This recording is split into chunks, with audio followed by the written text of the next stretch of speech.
ನೋಡಿ, ಮೃಗಶಿರ ಮಳೆಯ ಆರ್ಭಟ ಮಹಾರಾಷ್ಟ್ರದಲ್ಲಿ, ಕರುನಾಡಲ್ಲಿ ಪ್ರವಾಹ.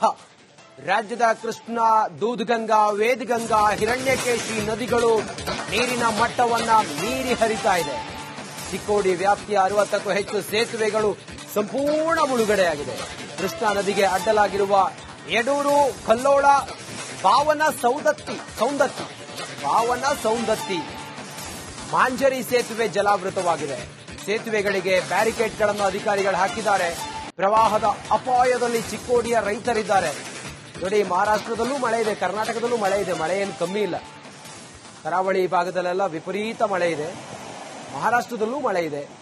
ಈ ಮೃಗಶಿರ ಮಳೆಯ ಆರ್ಭಟಕ್ಕೆ ಈಗ ಹೈರಾಣಾಗಿ ಹೋಗಿರುವಂತ ನಮ್ಮ ರೈತರು ಬೆಳೆದ ಬೆಳೆಯೆಲ್ಲ ಕಳ್ಕೋತಾ ಇದ್ದಾರೆ. ಅದ್ರ ಜೊತೆಗೆ ಜನಜೀವನವೇ ಅಸ್ತವ್ಯಸ್ತವಾಗಿದೆ. ನಗರಗಳಲ್ಲೆಲ್ಲ ನೀರು ತುಂಬಿಕೊಂಡಿದೆ, ಮನೆಯೊಳಗೆಲ್ಲ ನೀರು ನುಗ್ಗಿದೆ. ಇದರಿಂದಾಗಿ ಜನರ ಬದುಕು ಅಯೋಮಯವಾಗಿದೆ. ಪಶ್ಚಿಮ ಘಟ್ಟಗಳಲ್ಲಿ ಕಳೆದ 8 ದಿನಗಳಿಂದಲೂ ಸಹ ಸತತವಾಗಿ ಮಳೆ ಸುರಿತಾ ಇರುವಂತದ್ದು. ಅಷ್ಟೇ ಅಲ್ಲದೆ ಚಿಕ್ಕೋಡಿ ಉಪವಿಭಾಗದಲ್ಲೂ ಸಹ ಸತತವಾಗಿ ಮಳೆ ಸುರಿತಾ ಇರುವಂತದ್ದು. ಈ ಹಿನ್ನೆಲೆಯಲ್ಲಿ ಉಪವಿಭಾಗದ ಎಲ್ಲ ನದಿಗಳು ತುಂಬಿ ಹರಿತಾ ಇರುವಂತದ್ದು. ನೀವು ನನ್ನ ಬಲಭಾಗದಲ್ಲಿ ನೋಡ್ತಾ ಇರಬಹುದು. ಸದ್ಯ ನಾನಿವಾಗ ಬೆಳಗಾವಿ ಜಿಲ್ಲೆಯ ನಿಪ್ಪಾಣಿ ತಾಲೂಕಿನ ಬೋಜ್ ಗ್ರಾಮದಲ್ಲಿ ನಾನಿರುವಂತದ್ದು. ಬೋಜ್ ಹಾಗೂ ಕುನ್ನೂರ್ ಈ 2 ಗ್ರಾಮಗಳನ್ನ ಸಂಪರ್ಕ ಕಲ್ಪಿಸುವ ಸೇತುವೆ ಮೇಲೆ ನಾನು ನಿಮಗೆ ಪ್ರತ್ಯಕ್ಷ ವರದಿಯನ್ನ ನೀಡ್ತಾ ಇದ್ದೀನಿ. ನೀವು ದೃಶ್ಯಾವಳಿಗಳು ಸಹ ನೋಡ್ತಾ ಇರಬಹುದು. ಅಂತಂದ್ರೆ ಕಳೆದ ಸುಮಾರು ಒಂದು 10 ರಿಂದ 15 ದಿನಗಳಿಂದಲೂ ಸಹ ಮಹಾರಾಷ್ಟ್ರದ ಪಶ್ಚಿಮ ಘಟ್ಟ ಆಗಿರಬಹುದು, ಕೊಂಕಣ ಭಾಗ ಆಗಿರಬಹುದು, ಈ ಭಾಗದಲ್ಲಿ ನಿರಂತರವಾಗಿ ಮಳೆ ಸುರಿತಾ ಇರುವಂತದ್ದು. ಹೀಗಾಗಿ ಪಶ್ಚಿಮ ಘಟ್ಟಗಳ ತಪ್ಪಲಿನಲ್ಲಿರ್ತಕ್ಕಂತಹ ಚಿಕ್ಕೋಡಿ ವಿಭಾಗದಲ್ಲಿಯೂ ಸಹ ಅದರ ಒಂದು ಪರಿಣಾಮ ತುಂಬಾ ಪರಿಣಾಮವಾಗಿ ಬೀರ್ತಾ ಇರುವಂತದ್ದು.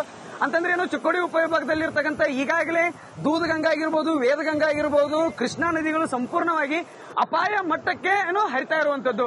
ನೀವು ದೃಶ್ಯಾವಳಿಗಳು ಸಹ ನೋಡ್ತಾ ಇರಬೇಕು. ಅಂತಂದ್ರೆ ಕುನ್ನೂರಿನಿಂದ ಆಗಮಿಸಿ ಬೋಸ್ ಕಡೆ ಹೋಗ್ತೀವಿ, ಈ ಬೋಸ್ ಕಡೆ ಹೋಗಬೇಕಾದಂತಹ ಕೆಳ ಹಂತದ ಸಂಪರ್ಕ ಸೇತುವೆ ಸಂಪೂರ್ಣವಾಗಿ ಜಲಾವೃತಗೊಂಡಿರುವಂತದ್ದು. ಹೀಗಾಗಿ ಇಲ್ಲಿರ್ತಕ್ಕಂತಹ ಗ್ರಾಮಸ್ಥರು ಸಹ ಪರದಾಡುವಂತಹ ಪರಿಸ್ಥಿತಿ ನಿರ್ಮಾಣವಾಗಿದೆ.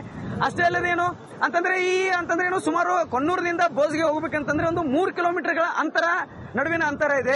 ಈ ಒಂದು ಸಂಪರ್ಕ ಸೇತುವೆ ಕಡಿತಗೊಂಡಿರುವುದರಿಂದ ಸುಮಾರು ಅಂದಾಜು 8 ರಿಂದ 10 ಕಿಲೋಮೀಟರ್ಗಳನ್ನ ರೌಂಡ್ ಹಾಕಿ ಬರಬೇಕಾದಂತಹ ಪರಿಸ್ಥಿತಿಯು ಸಹ ನಿರ್ಮಾಣವಾಗಿರುವಂತದ್ದು.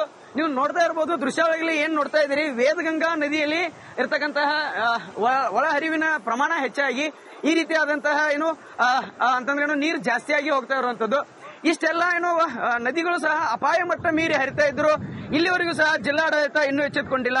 ಅಂತಂದ್ರೆ ನದಿಯ ಪಕ್ಕದಲ್ಲಿ ಬ್ಯಾರಿಕೇಡ್ಗಳನ್ನ ನಿರ್ಮಿಸಿ ಇಲ್ಲಿ ಒಬ್ಬರ ಪೊಲೀಸ್ ಸಿಬ್ಬಂದಿಯನ್ನ ನೇಮಿಸಿ ಕಟ್ಟೆಚ್ಚರ ವಹಿಸಬೇಕಾಗಿತ್ತು. ಆದರೆ ಇಲ್ಲಿವರೆಗೂ ಸಹ ಜಿಲ್ಲಾಡಳಿತ ಆಗಿರಬಹುದು ಅಥವಾ ಚಿಕ್ಕೋಡಿ ಉಪವಿಭಾಗಾಡಳಿತದ ಅಧಿಕಾರಿಗಳಾಗಿರಬಹುದು ಇಲ್ಲಿಯ ತನಕ ಯಾವುದೇ ಒಂದೇ ಒಂದು ಮುನ್ನೆಚ್ಚರಿಕಾ ಕ್ರಮಗಳನ್ನ ಕೈಗೊಂಡಿಲ್ಲ. ಕ್ಯಾಮರಾ ಪರ್ಸನ್ ಉತ್ತಮ್ ಜೊತೆ ಸಂಜು ಅರ್ಬಾವಿ, ರಿಪಬ್ಲಿಕ್ ಕನ್ನಡ, ಚಿಕ್ಕೋಡಿ.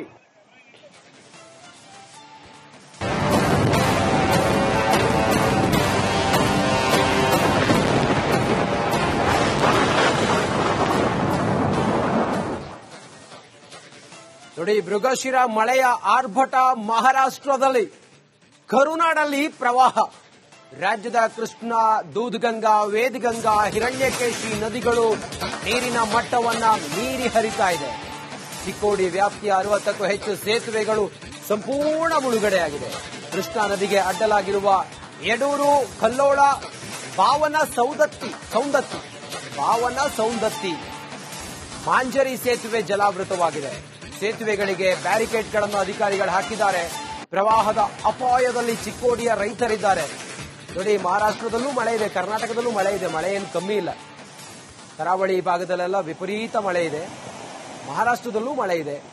ಈ ಮೃಗಶಿರ ಮಳೆಯ ಆರ್ಭಟಕ್ಕೆ ಈಗ ಹೈರಾಣಾಗಿ ಹೋಗಿರುವಂತ ನಮ್ಮ ರೈತರು ಬೆಳೆದ ಬೆಳೆಯೆಲ್ಲ ಕಳ್ಕೋತಾ ಇದ್ದಾರೆ. ಅದ್ರ ಜೊತೆಗೆ ಜನಜೀವನವೇ ಅಸ್ತವ್ಯಸ್ತವಾಗಿದೆ. ನಗರಗಳಲ್ಲೆಲ್ಲ ನೀರು ತುಂಬಿಕೊಂಡಿದೆ, ಮನೆಯೊಳಗೆಲ್ಲ ನೀರು ನುಗ್ಗಿದೆ. ಇದರಿಂದಾಗಿ ಜನರ ಬದುಕು ಅಯೋಮಯವಾಗಿದೆ. ಪಶ್ಚಿಮ ಘಟ್ಟಗಳಲ್ಲಿ ಕಳೆದ 8 ದಿನಗಳಿಂದಲೂ ಸಹ ಸತತವಾಗಿ ಮಳೆ ಸುರಿತಾ ಇರುವಂತದ್ದು. ಅಷ್ಟೇ ಅಲ್ಲದೆ ಚಿಕ್ಕೋಡಿ ಉಪವಿಭಾಗದಲ್ಲೂ ಸಹ ಸತತವಾಗಿ ಮಳೆ ಸುರಿತಾ ಇರುವಂತದ್ದು. ಈ ಹಿನ್ನೆಲೆಯಲ್ಲಿ ಉಪವಿಭಾಗದ ಎಲ್ಲ ನದಿಗಳು ತುಂಬಿ ಹರಿತಾ ಇರುವಂತದ್ದು. ನೀವು ನನ್ನ ಬಲಭಾಗದಲ್ಲಿ ನೋಡ್ತಾ ಇರಬಹುದು. ಸದ್ಯ ನಾನಿವಾಗ ಬೆಳಗಾವಿ ಜಿಲ್ಲೆಯ ನಿಪ್ಪಾಣಿ ತಾಲೂಕಿನ ಬೋಜ್ ಗ್ರಾಮದಲ್ಲಿ ನಾನಿರುವಂತದ್ದು.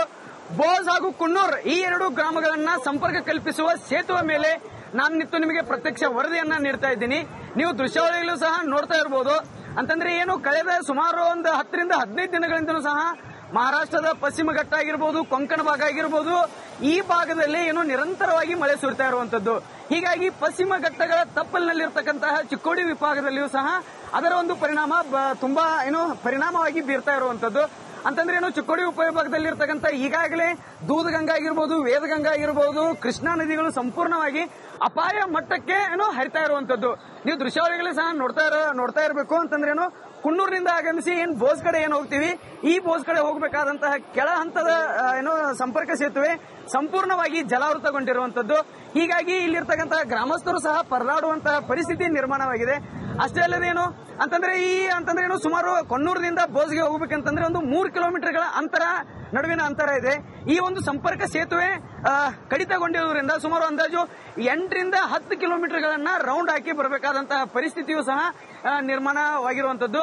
ನೀವು ನೋಡ್ತಾ ಇರಬಹುದು ದೃಶ್ಯಾವಳಿಗಳಲ್ಲಿ ಏನ್ ನೋಡ್ತಾ ಇದ್ದೀರಿ, ವೇದಗಂಗಾ ನದಿಯಲ್ಲಿ ಇರತಕ್ಕಂತಹ ಒಳಹರಿವಿನ ಪ್ರಮಾಣ ಹೆಚ್ಚಾಗಿ ಈ ರೀತಿಯಾದಂತಹ ಅಂತಂದ್ರೆ ನೀರು ಜಾಸ್ತಿಯಾಗಿ ಹೋಗ್ತಾ ಇರುವಂತದ್ದು.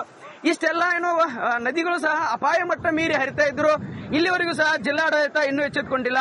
ಅಂತಂದ್ರೆ ನದಿಯ ಪಕ್ಕದಲ್ಲಿ ಬ್ಯಾರಿಕೇಡ್ಗಳನ್ನ ನಿರ್ಮಿಸಿ ಇಲ್ಲಿ ಒಬ್ಬರ ಪೊಲೀಸ್ ಸಿಬ್ಬಂದಿಯನ್ನ ನೇಮಿಸಿ ಕಟ್ಟೆಚ್ಚರ ವಹಿಸಬೇಕಾಗಿತ್ತು. ಆದ್ರೆ ಇಲ್ಲಿವರೆಗೂ ಸಹ ಜಿಲ್ಲಾಡಳಿತ ಆಗಿರ್ಬೋದು ಅಥವಾ ಚಿಕ್ಕೋಡಿ ಉಪವಿಭಾಗಾಡಳಿತದ ಅಧಿಕಾರಿಗಳಾಗಿರ್ಬೋದು ಇಲ್ಲಿಯ ತನಕ ಯಾವುದೇ ಒಂದೇ ಒಂದು ಮುನ್ನೆಚ್ಚರಿಕಾ ಕ್ರಮಗಳನ್ನ ಕೈಗೊಂಡಿಲ್ಲ. ಕ್ಯಾಮರಾ ಪರ್ಸನ್ ಉತ್ತಮ್ ಜೊತೆ ಸಂಜು ಅರ್ಬಾವಿ, ರಿಪಬ್ಲಿಕ್ ಕನ್ನಡ, ಚಿಕ್ಕೋಡಿ.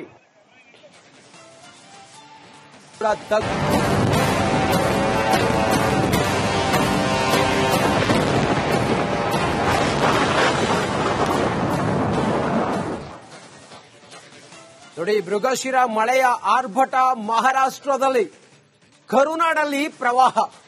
ರಾಜ್ಯದ ಕೃಷ್ಣಾ, ದೂಧಗಂಗಾ, ವೇದಗಂಗಾ, ಹಿರಣ್ಯಕೇಶಿ ನದಿಗಳು ನೀರಿನ ಮಟ್ಟವನ್ನ ಮೀರಿ ಹರಿತಾ ಇದೆ. ಚಿಕ್ಕೋಡಿ ವ್ಯಾಪ್ತಿಯ 60ಕ್ಕೂ ಹೆಚ್ಚು ಸೇತುವೆಗಳು ಸಂಪೂರ್ಣ ಮುಳುಗಡೆಯಾಗಿದೆ. ಕೃಷ್ಣಾ ನದಿಗೆ ಅಡ್ಡಲಾಗಿರುವ ಯಡೂರು, ಕಲ್ಲೋಳ, ಭಾವನ